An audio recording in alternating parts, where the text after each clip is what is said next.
The Aztecs are an ancient civilization thriving through the 14th and 16th centuries. They, among other Mesoamerican cultures, worship a pantheon of gods thought to have come from beyond the Earth, drifting the stars before falling to the Yucatan Peninsula on a meteor. In a less elegant sense, these gods are essentially cosmic bacteria that possess human vessels. Famous among them is the god known as Quetzalcoatl, meaning feathered serpent. He is a god known for governing the sun, commanding both wind and rain to grace humans with abundant harvests. Beyond the image of a winged snake, Quetzalcoatl is often depicted as a man, but given that deities of South America act vicariously through human bodies, it's possible that he has taken on a female form in at least one incarnation. Different regions all have their own variations of his myth, many even revering him under different names. The Mayans, for instance, call him Kukulkan. Fairly common is the idea that Quetzalcoatl is a god representing Venus, the morning star. In that regard, his name is synonymous with Tlahuizcalpan-Teoclli. Many legends offer conflicting accounts, especially when it concerns creation myths.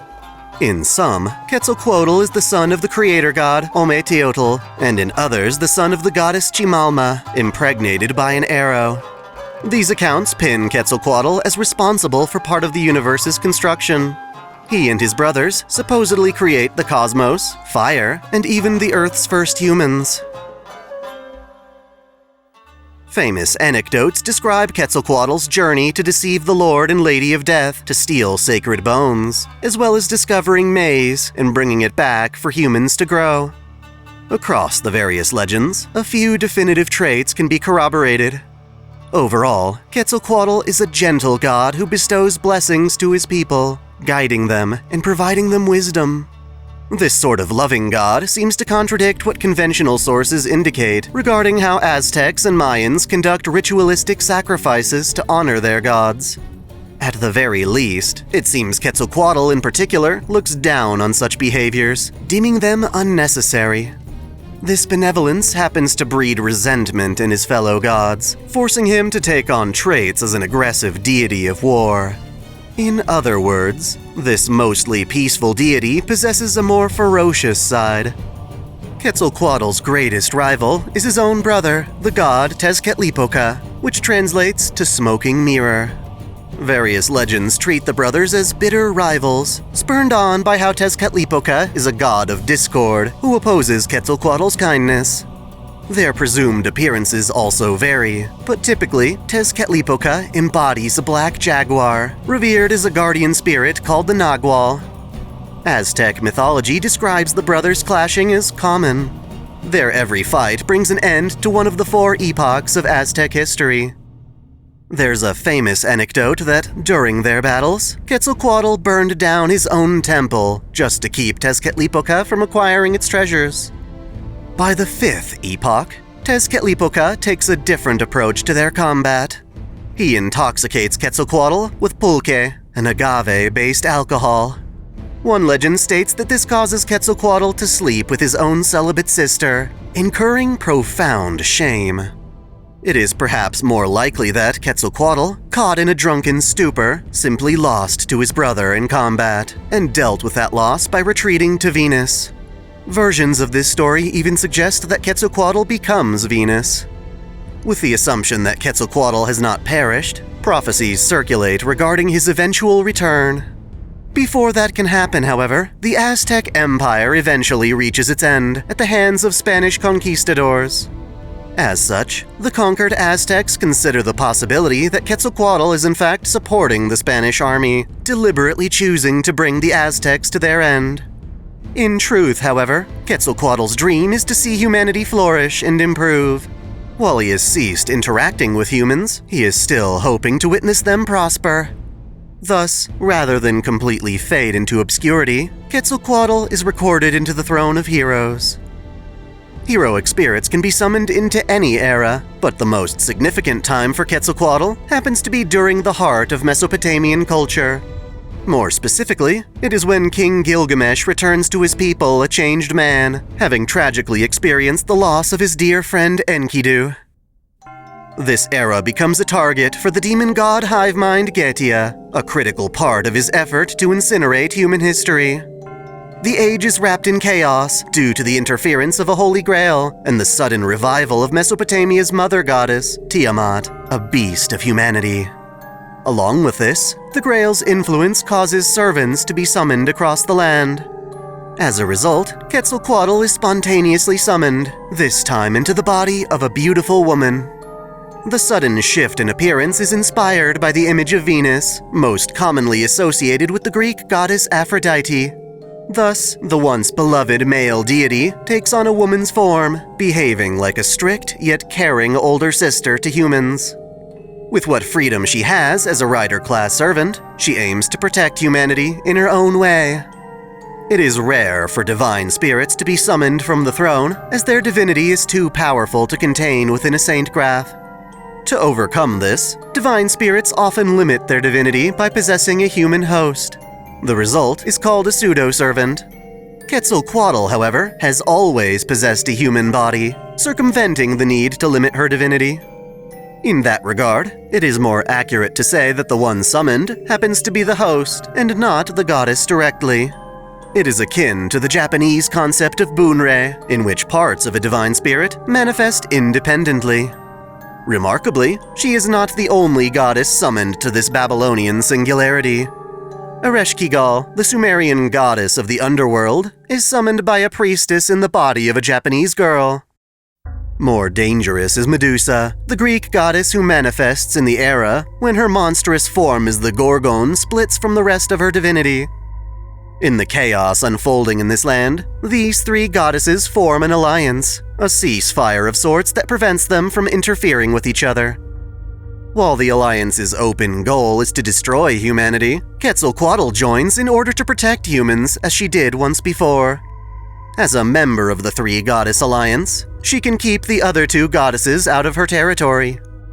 Even as the Alliance demands killing at least 100 humans a day, she complies insincerely, killing her victims before immediately reviving them. Without a deeper understanding, she appears malevolent and uses this perception to rally humanity's fighting spirit. While establishing her territory, Quetzalcoatl encounters a lesser god, known generically as Jaguar Man. It is an embodiment of the spiritual Nagual, manifesting within a mortal woman. Given that the Nagual is associated with her nemesis Tezcatlipoca, Quetzalcoatl is reluctant to cooperate with Jaguar Man. Thankfully, though, it appears the Jaguar is willing to serve the feathered serpent going forward. Together, they take control of Ur and Eridu. In Eridu specifically, Quetzalcoatl constructs a temple, and at its altar, she places her noble phantasm, Piedra del Sol, spreading her authority across the land. This surrounds her cities in a dense jungle that protects them from the demonic beasts Gorgon is creating to exterminate mankind. In preserving the image of a tyrant, Quetzalcoatl tells the citizens of Ur and Eridu that attempting to leave the jungle will kill them. The more distant town of Ur is tasked with sending one man to Eridu a day as a sacrifice. In truth, however, Quetzalcoatl is merely gathering these men to form an army. Initially, she plans to expand her domain, conquering even Gilgamesh's city of Uruk, but that changes with the arrival of Chaldea. To resolve the singularity, the Chaldea Security Organization sends its only master, Ritsuka Fujimaru. With each venture, Ritsuka has been stripping away the foundations of Getia's incineration. And while this seems to be in the interest of all human civilization, many of Babylonia's residents are too burdened by their own struggle to conceive of an even greater threat. Thus, when Quetzalcoatl invades Uruk's southern gate, she continues to fill her quota of killing 100 victims a day. Ritsuka and their servant Mashu Kyrielite witness as Quetzalcoatl breaks down the gate with her bare hands and slaughters Uruk's soldiers without a weapon. She demonstrates her power to Chaldea while donning a carefree smile.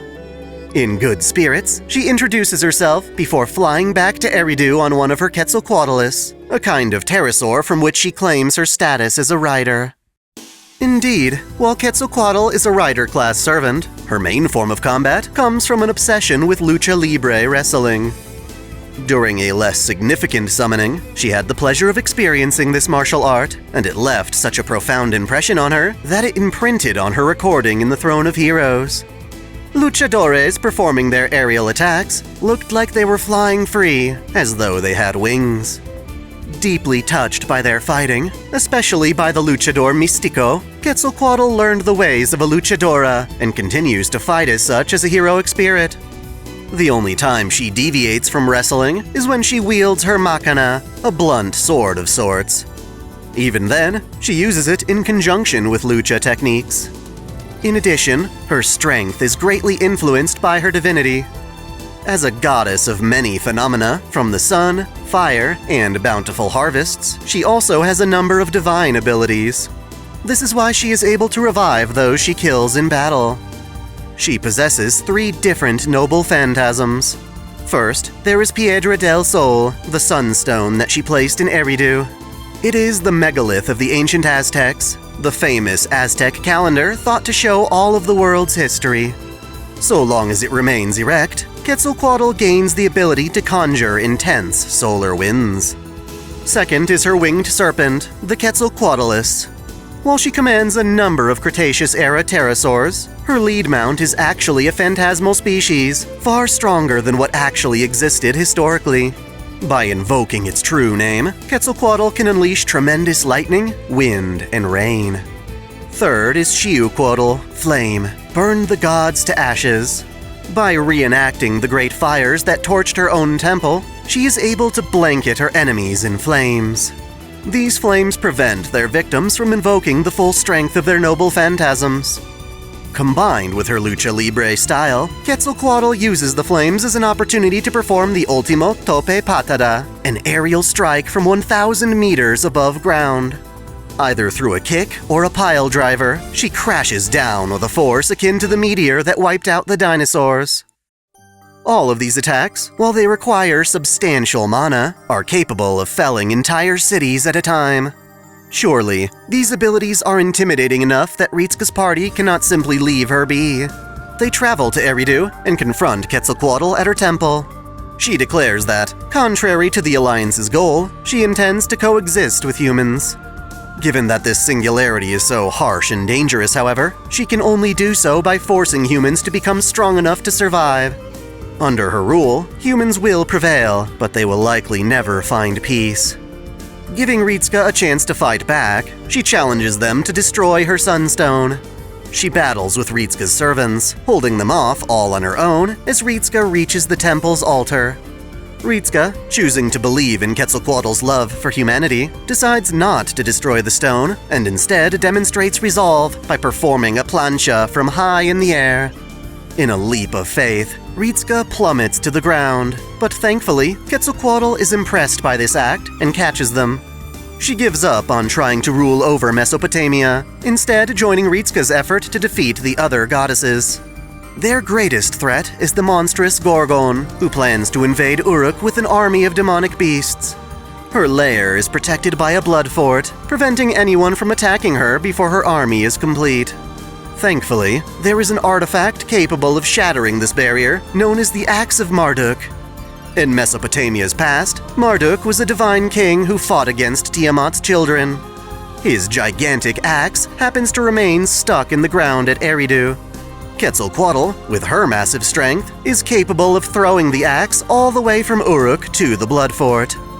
Due to her alliance with Gorgon, she cannot directly intervene, but is nonetheless convinced that tossing the axe toward her ally Merlin, and not the barrier itself, will still be complying with her agreement. Thus, when the time comes to attack, she hurls the axe toward Merlin, who deviously guides it right into the Blood Fort.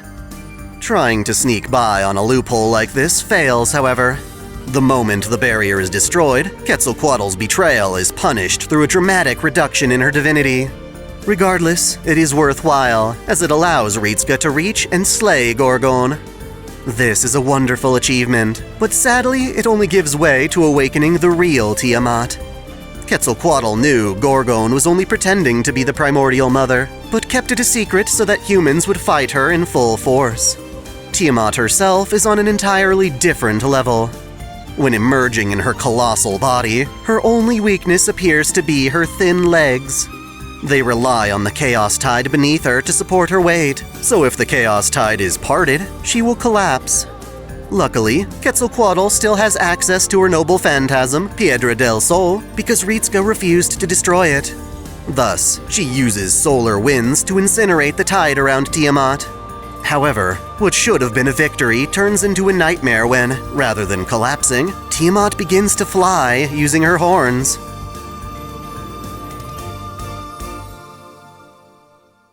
To protect Ritska from the re-emerging chaos tide, Quetzalcoatl uses the remainder of her strength to perform Siucoatl. It is an honorable sacrifice, allowing humanity to strike again in Uruk itself. Quetzalcoatl is nearly consumed by the tide, but is saved at the last moment by Jaguar Man. Unable to fight anymore, she is buried in the cedar forest. Thanks to her selflessness, though, Ritska is able to survive and ultimately vanquish Tiamat within the depths of the underworld. This resolves the singularity, and during the brief time before Ritska returns to Chaldea, Quetzalcoatl appears to celebrate their victory. Without Tiamat alive, however, she can no longer remain in Babylonia, instead choosing to lovingly part with Ritska in her final moments. A benefit of being a heroic spirit is getting the opportunity to respond to multiple summonings. Thus, Ritska is able to summon Quetzalcoatl as a proper servant of Chaldea. Together, they fight to protect humanity from even greater threats, including the demon god Hivemind Getia. As a servant, she is optimistic, smiling to reflect the brightness in the hearts of men. That said, she still maintains a wicked facial expression when passing brutal judgment, but she ultimately does so for a greater good. Due to her past, she is uncomfortable around alcohol, as it reminds her of her inability to defeat Tezcatlipoca. A crowning moment of her time as a servant comes around Christmas, when she is asked to become the next Santa Claus. This is perhaps a bad call, as Quetzalcoatl's understanding is incompatible with the Santa Grail. As a result, she finds herself split between two different forms. Her benevolent side becomes a festive Samba Santa, while her other half manifests as the enemy Black Quetzal Mask, creating a singularity that Chaldea needs to resolve. To do so, Quetzalcoatl sets out to defeat her other half in a tag team tournament. Partnering with the servant Bradamante, she fights her way through the tournament and vanquishes Black Quetzal Mask with a killer finishing move. Such adventures are par for the course at Chaldea, though. Quetzalcoatl frequently gets hyped up, yearning to test her grappling techniques on Ritska. It's a bizarre yet strangely intimate connection. That said, it is worth noting how she does not love her master in the traditional sense. Rather, she sees Ritska as an indispensable part of humanity, and by nurturing her master, she is nurturing all of mankind as she did previously. In other words, by fighting with and protecting her master, Quetzalcoatl is continuing her admirable mission of guiding humanity to even greater heights.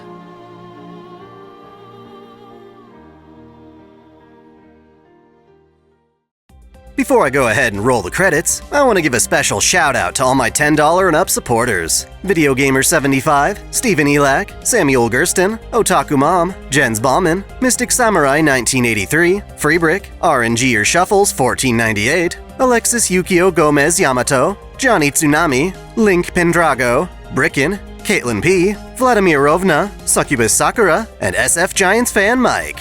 Thank you all so much. Thanks for watching!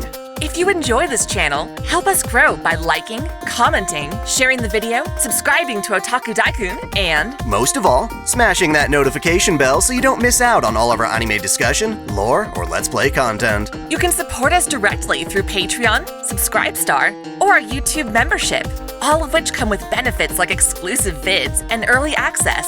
As always, celebrate your fandom!